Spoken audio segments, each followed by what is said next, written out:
kỳ xe nó này sao thì cô nó bỏ đi hẳn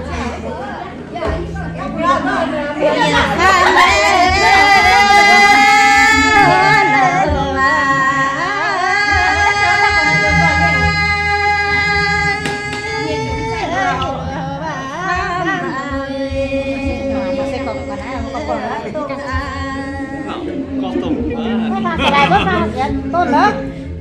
cái món chả có mà dùa đó xe rồi dùa bài biết cái khăn lại này là làm nó không quên quên ta đồ quên này có quên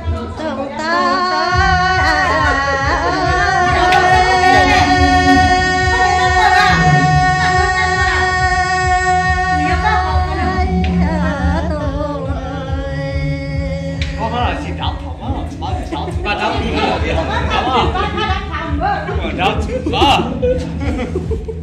đâu hiện tập đâu bò giờ không có gì đó bà đó cũng nhiều quá trong kia có cả đám nằm bê chia má nhờ nhà